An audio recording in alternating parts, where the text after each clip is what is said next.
Rosie, I'm going to make you a duck tagine. It will be delicious. Your chickpea was delicious, but this is going to take it to another level because I'm adding one of my favourite meats, duck. Now, when we start with duck, we've got to season it up. Lots of salt and pepper. Salt loves meat, meat loves salt, and because it's a duck, doesn't mean it misses out on salt as well. So what I'm going to do is put plenty of salt and pepper on the outside of it. I've got a pan there nice and hot already. And I put the duck down in it. This is a great non-stick pan, so I'll just pop it straight into the pan. Needed. No olive oil needed. You can put some in there if you want, but I know that the duck skin is going to render down really quickly, and that'll get the frying action happening.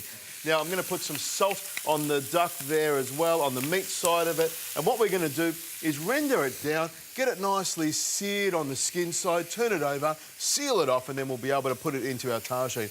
Now, what I'm going to get you doing is I've got some ginger here, some fresh turmeric, some orange and some lemon. I want you to zest it all or microplane it all so it's nice and fine. And then I've got some preserved lemon over there. I've taken the pith out of it, and I want you to chop that nice and fine. And while you're doing that, I'm going to grab my onion here and I'm going to dice it up. So I'm going to start off with a few onions and things for a base, just to get it all going. Lovely. And you can see once you start microplaning the ginger, you really get that smell, don't you? Very fragrant. Of course, that is Moroccan. They are known for their flavours. But also, the smaller we get it, the more activated it is, especially with that turmeric as well, which is lovely anti-inflammatory. I love it. Now, I've got some celery here, 2 carrots that are cut up already, some celery that I'm going to dice up nice and sort of chunky style. Leaving it chunky like this, it'll stay nice and firm and I'll be able to pick it up with a fork at the end. Now, my pan's really hot. You can hear that sizzle. In goes my onion, my celery and carrot, which is the start of so many great dishes. It doesn't matter what part of the world you come from, that's a good start to any dish, isn't it? Exactly. A couple of bay leaves go in there. And I've also got over here, I'll just grab them on my plate here. I've got a cinnamon quill here. You use the dried cinnamon, the powdered cinnamon. I've got a cinnamon quill, in that goes. I've also got some cardamom pods here. When they hit the oil, they sort of fry and they pop open. They give it a really, really nice flavour. Now, while that's cooking, I also like to add a little bit of salt and some pepper in there because we want to add flavour as we're going along.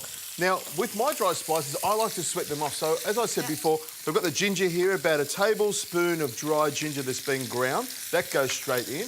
I've got some paprika, about a tablespoon of that as well.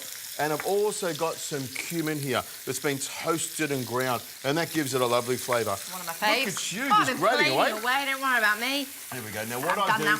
Sweat that off very, very gently in the oil, and that's how you start to get the aromats out of it. Now, what I've got here is some saffron, and I've got quite a bit of it. What I'm going to do is add the saffron to the dish so it fries off nicely. And what I do is I break it up a little bit so it goes all the way through it. I've used quite a lot of saffron in there, which is lovely. I love using plenty of saffron. It's an expensive spice, but I reckon it's lovely when you put it in there. Special one. Now, what I'm going to do is grab the turmeric, the garlic and the ginger with my knife. Goodness. Yep, grab it over there like that. Imagine putting that on a smoothie. It'd blow your head off, wouldn't it? It would be way too big. It'd be like a big, big smoothie that would hurt you a lot. Now, what I'll do is stir that around. And now, when I add that, you can really smell all those spices in there. Can't you smell it? It's gorgeous. Oh, it is divine. That is really divine. Now, all you do is sweat that off for a couple of minutes and wait for the duck to simmer till it's nice and golden. Pop it straight in. In it goes. And what I'll do is I'll turn this over here so you can see that my duck's cooking up nicely. I'll turn it over there for a couple more minutes so it's got a little bit more colour, and then we'll be able to add everything to it and finish it off.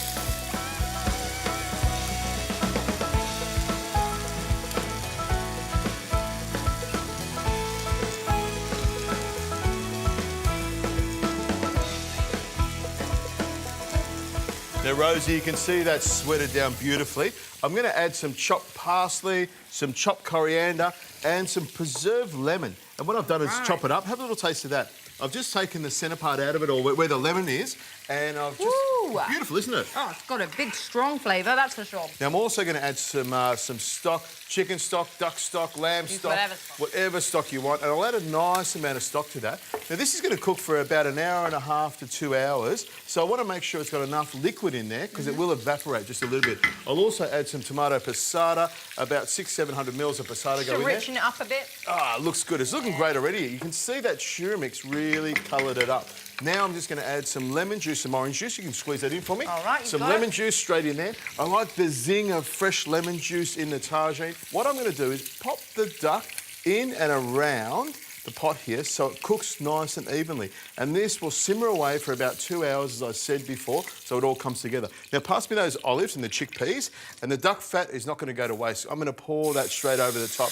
You'll see at the end, it'll have this lovely red golden oil that sits on the top.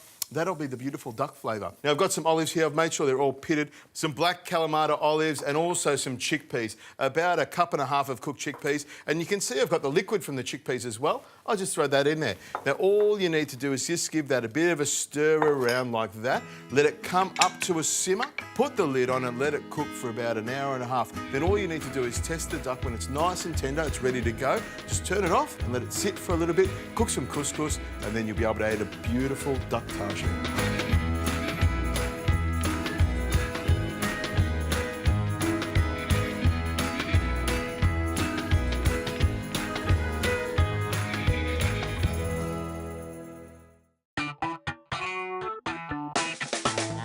Smells great, doesn't it? Look at that colour.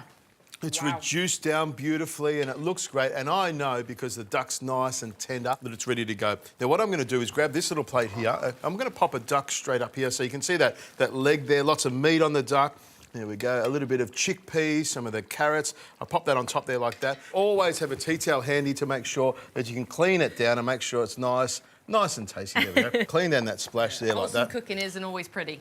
You got to live a bit of love. But I also have some of this, which is some herbs on the side there. Some parsley, some mint, some coriander, salt and pepper, lemon juice and some sumac, which is a Middle Eastern spice. Yeah. Now, that looks delicious like that. But, Rosie, I'm going to tuck into that one. Yeah. But I don't want you to miss out on anything. So what I've done is a tagine with eggplant. I'll just reach across you there. With eggplant. I know, I've got some eggplant, so it's exactly what I've done, the same ingredients. I've just added a little bit of eggplant there and some zucchini, and I want you to taste this one. I want you to taste all the spices in there and all the flavour. It doesn't have duck, so I don't want you to feel too disappointed. It looks great. Now, what I'll do is I'll just turn that across like that, and you can see the duck just falls off the bone. It's really, really tender. And I want to taste to make sure the duck's picked up all the flavour. Now, tell me, what do you think of the flavour of the tagine? It's really nice, isn't it? Really good, and you can tell that you've been cooking that for a little while. It has got that lovely richness that's come. I can taste all those spices. Really, really perfect.